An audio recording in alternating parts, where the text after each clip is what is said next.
मुंबई में रंजीत रोडवेज के नाम से ट्रांसपोर्ट कई जगहों पर है जो ट्रकों द्वारा माल पहुंचाने का काम करता है, जिसमें भंगार भी रहता है। कुछ समय पहले खबरी राजू लंगड़े में भंगार की गाड़ियां पकड़वाई थी। राजू लंगड़ा हमेशा खाकी पैंट गाड़ियां पकड़वाने के समय पहनता है। कभी जीएसटी का सिपाही बनता है तो कभी अन्य फंड औषधि के विजिलेंस विभाग का सिपाही बनता है। खबरी राजू लंगड़े में रंजीत रोडवेज ट्रांसपोर्ट की दर्जनों गाड़ियां जीएसटी और पुलिस से पकड़वा चुका है। लोगों का नुकसान करवा कर अपना परिवार चलाने वाला किसी का सगा नहीं, जिसे राजू लंगड़े ने लूटा ना हो। सूत्रों के अनुसार इस समय खबरी राजू लंगड़ा ने नाला सुपारा वसई में तांडव मचाया हुआ है। राजू लंगड़े का असली नाम राजेश तिवारी बताया गया है। एक दुकानदार की रेकी 3 दिनों से करवा रहा था। नाला सुपारा में मुमशाद अहमद बाजीराव गुटखा के डीलर की गाड़ी का फोटो निकलते समय पकड़ा और पुलिस के हवाले कर दिया था। यह काम खबरी राजू लंगड़े ने करवाया था और खुद कुछ फासले पर मौजूद रहता है। अगर कुछ हुआ तो वहां से दुम दबाकर भाग जाता है।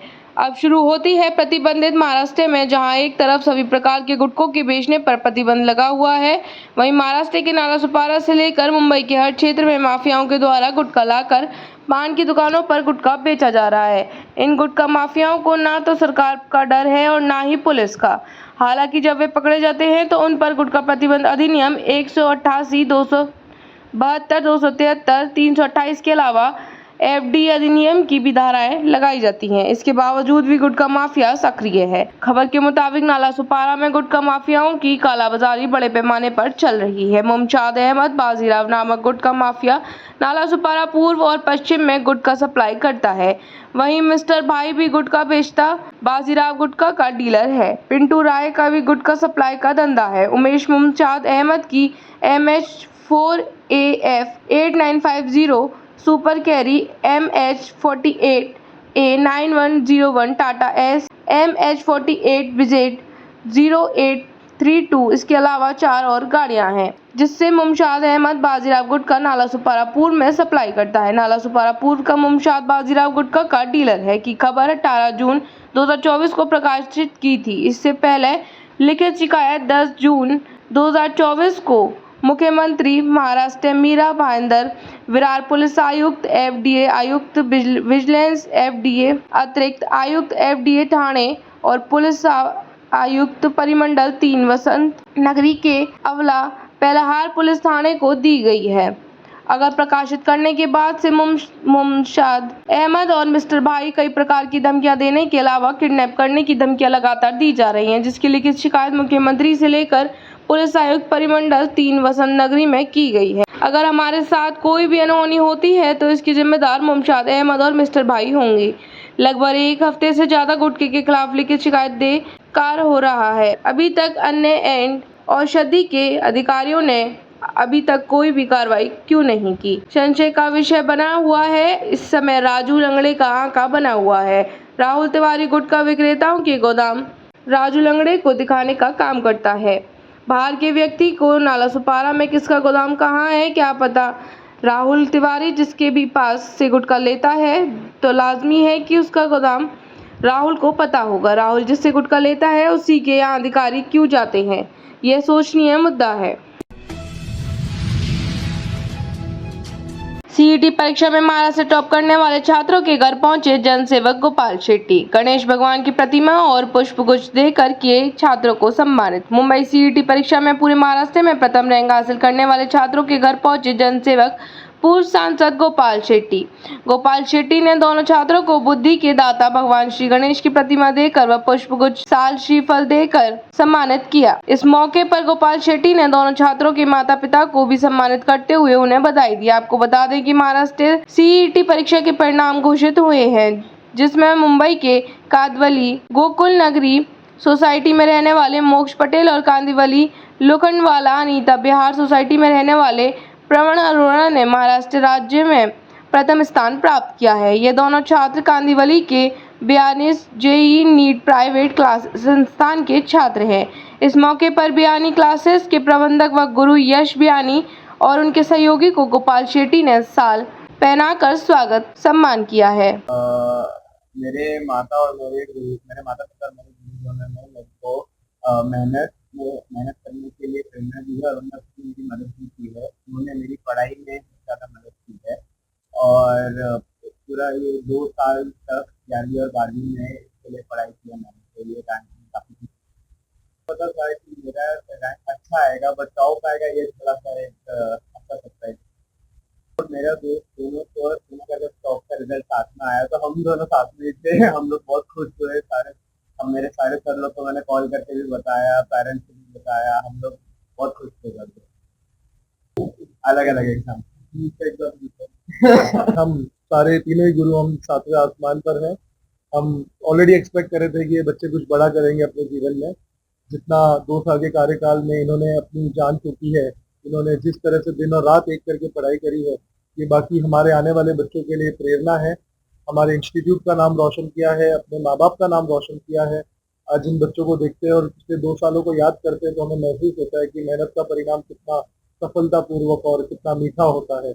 और मैं चाहूँगा कि आगे आने वाले बच्चे भी मोक्ष और प्रणव से प्रेरणा लेते हुए उसी प्रकार की मेहनत करें और उसी ज़िद के साथ में आगे बढ़ने की क्षमता रखें। हर कोचिंग क्लासेस अपने हिसाब से अच्छी मेहनत करती है।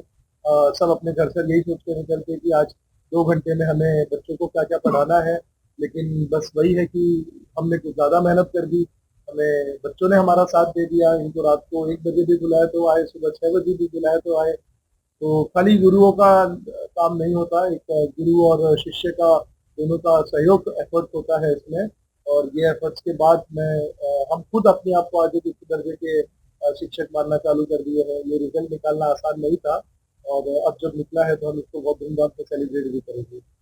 एक बात तो मैं ये कहूँगा कि मैं बहुत खुश हूँ इस रिज़ल्ट से और किसी भी अध्यापक के लिए ये बहुत गर्व की बात हो जाती है जब अध्यापक का नाम अपने बच्चों से होना शुरू हो जाए। अब लोग पूछ रहे हैं कि किसने आपको पढ़ाया था, किसने आपको शिक्षा दी थी, तो अब हमारा नाम हमारे बच्चों से हो रहा है और हमारे लिए इससे बड़ी सफलता और कुछ नहीं हो सकती कि बच्चों के नाम से हमें जाना जा रहा है। तो ये काफ़ी खुशी का क्षण है और इन्होंने बहुत अच्छी मेहनत की थी, बहुत लगन से पढ़ाई की थी, सारे चीज़ों को एक साइड रख के बहुत सारे त्याग करके इन्होंने पढ़ाई करी थी। तो जो भी रिजल्ट इनका आया, इनकी मेहनत और इनके त्याग से। ये बात है कि बोरिवली कांदिवली पूर्व में मैं अभी इस वक्त प्रणव अरोड़ा के घर पे बैठा हूँ, जिन्होंने सीईटी में महाराष्ट्र में फर्स्ट रैंक हासिल की है। ऐसा बहुत कम बार होता है कि एक ही परिसर के 2 बच्चे महाराष्ट्र में टॉप करे, लेकिन ये हुआ है। तो मैं उनके घर पर आकर उनके मम्मी का भी सम्मान किया, प्रणव का सम्मान मैंने किया और खुशी होती है कि बच्चे इतना परिश्रम करते हुए इतना अच्छा मार्क्स लाते हैं। माता-पिता पूरी अपनी ताकत लगा देते हैं बच्चों की पढ़ाई में। एजुकेशन बहुत महँगा हुआ, इस बात की जानकारी मुझे है। सत्ताधारी पार्टी का एक सांसद रहा हूँ मैं और कोचिंग क्लास के भी फीस वगैरह बहुत ज़्यादा होते हैं, लेकिन माता-पिता अपना मन और पेट को मार कर बच्चों की पढ़ाई में इतना सारा ताकत लगा देते हैं। लेकिन साथ-साथ में खुशी की बात है कि देश के प्रधानमंत्री सन्माननीय नरेंद्र मोदी जी ने पूरे देश में इस प्रकार का वातावरण निर्माण किया है। आने वाले दिनों में स्टैंड अप और स्टार्टअप के माध्यम से बच्चे अपने पैरों पर खड़ा होकर आत्मनिर्भर बनेंगे, अपने माता-पिता का नाम तो बड़ा करेंगे, लेकिन देश के विकास में भी अपना योगदान दें। इस प्रकार की एक परिस्थिति स्थिति निर्माण हुई है और जब प्रणव जैसे बच्चे इतना पढ़ लिख कर आगे आते हैं तो इसका लाभ उनके घर परिवार के लोगों को तो मिलेगा ही, लेकिन पूरे देश को भी आने वाले दिनों में मिलेगा। इसलिए मैं उनको बहुत-बहुत शुभेच्छा देता हूँ और उनके माता-पिता को मैं प्रणाम करता हूँ, उनका अभिनंदन करता हूँ। की ज़्यादा खुशी हो रही है और उम्मीद तो थी क्योंकि ये 2 साल से मेहनत बहुत कर रहा था, हर एग्ज़ाम इसने बहुत लगन से दिया, तो ऐसी उम्मीद थी कि बहुत अच्छा करेगा पर महाराष्ट्र में टॉप करेगा। ये एक बहुत ही अच्छा सरप्राइज़ था, मतलब विश्वास नहीं हुआ, बहुत खुश हुए उसके लिए सुन के। एक्चुअली पाबंदी लगाने की ज़रूरत नहीं पड़ी, ये बच्चा मतलब खुद से ही सेल्फ मोटिवेटेड था कि मुझे करना है, मुझे आईआईटी का एडमिशन लेना है, मेरे को ये एग्ज़ाम्स देने हैं, पढ़ना है। खाली उसका ये वो रहता था, मुझे समय पे खाना, समय पे सोना जो है वो आप पूरा करके दीजिए, तो बस उतना ही हम लोगों ने किया है। बाकी उसने अपने डिसिप्लिन से और जो उसके टीचर्स थे, उन्होंने उनको इतने अच्छे से गाइड किया, पूरी छूट थी उनको, वो सारा दिन वहाँ बैठ के भी पढ़ता था, तो कभी उन्होंने मना नहीं किया, अलग से जगह कमरा देते थे कि तू पढ़, तुम लोग पढ़ो, हमसे जो चाहिए वो हम देंगे।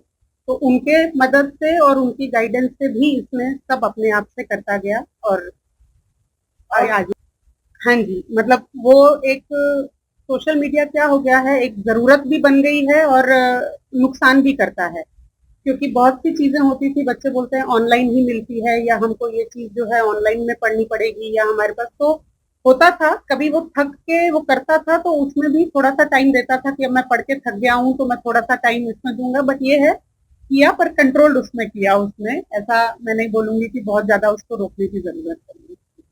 हो रही है और ये जैसे पुराने जमाने में जो गुरुकुल की प्रक्रिया परंपरा चलती थी, जहाँ बालक को गुरु के हवाले सौंप दिया जाता था, बिल्कुल इसी तरह से हमने 2 साल किया है, शांति और मौन बनाए रखा है। जहाँ कभी हम भी भटक जाते थे या कुछ लगता था तो इनके स्कूल के टीचर्स ने, इनके क्लासेस के टीचर्स ने हमें भी समझाया है टाइम टाइम पे, कि हमें भी मार्गदर्शन किया, हमें भी शांत किया। और हमें लगता था सब कुछ ठीक नहीं चल रहा है, जो हमें लगता था तो हमें भी गाइड किया नहीं, तो इस तरह से चला है। तो बाकी तो इसकी पूरी मेहनत रही है, लगन रही है पूरी। और जहाँ तक सोशल मीडिया का है, वो एक हमने स्ट्रैटेजी दी थी, एक छूट भी दी थी, पर ऐसा नहीं है कि डेटा पैक फुल दे दिया था। जरूरत के प्रमाण, जरूरत के हिसाब से डेटा पैक देते थे, बाकी अंदर मदर्स ऑब्जर्वेशन था, मदर का डेटा पैक यूज करेगा ताकि हमें पता चलता रहे। तो उस हिसाब से मॉनिटर हुआ है। बाकी सोना उठना बैठना इसमें खुद अपना स्ट्रैटेजी टाइम टू टाइम अपनी चेंज जरूर करता रहा है कि अब मैं ये करूंगा इतने दिन बाकी, अब मैं ये करूंगा इतने दिन बाकी। ये एक मेरे को बड़ा ताज्जुब लगता है कि ये अपनी स्ट्रैटेजी बनाता रहता है, तो अब चेंज करता है, अपडेट खुद करता है। ये एक अच्छी बात है, तो हट के दिखी।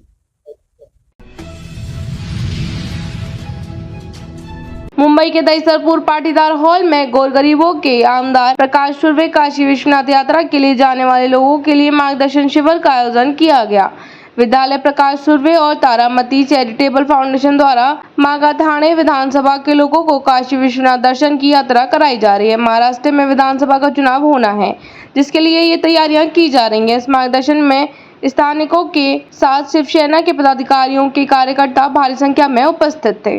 आज सर्व घेतल्यामुळे मार्गदर्शन करून त्यांना त्यांचे आय कार्ड देऊन त्यांना कुठच्या व्यवस्था केल्या पाहिजेत, त्यांना कुठं काय कशा प्रकारे किती वाजता कुठे यायचं, कशा सर्व मार्गदर्शन नियोजनाचं पूर्ण मार्गदर्शन करण्यासाठी आज आम्ही शिबिर होतं। त्यासाठी आपण बघत असतो प्रचंड प्रमाणात ज्येष्ठ नागरिकांनी उत्स्फूर्तपणे एकूण किती आता आमच्याकडे तसे 3,500 आलेले आहेत, पण आम्ही आता ट्रेनमध्ये 2,500 घेऊन चाललेले आहेत। आणखी 2,500 ट्रेन आम्ही करू। आता ही पहिली ट्रेन आहे, आणखी आलं तर आमची दुसऱ्या ट्रेनचं सुद्धा आम्ही बंद केलं। माननीय मुख्यमंत्री एकनाथ शिंदे साहेबांनी सांगितलेलं आहे की आम्ही करणार आहोत, त्याच्यामध्ये आम्हाला थोडीफार मदत करावी, त्यांनी पूर्ण आश्वासन दिलेलं आहे की किती ट्रेनची अव्यवस्था होईल तिथे आम्हाला मदत काय काय कार्यक्रम असणार आहेत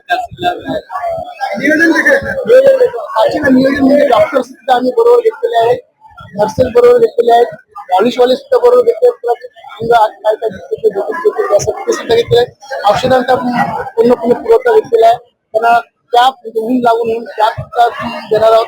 अगदी पिण्याच्या पाण्यापासून प्रत्येक गोष्टीची व्यवस्था आमची सर्वांनी आमच्या सर्व टीमने केली आहे। आपण जर पाहिलं तर अमोल कीर्तिकर रवींद्र वायकर यांचा हा आता लोकपालाला गेला आहे, त्याचसोबत विलास काँग्रेस आमदार गटाचे त्यांच्यावरही सुद्धा गुन्हा दाखल झाला।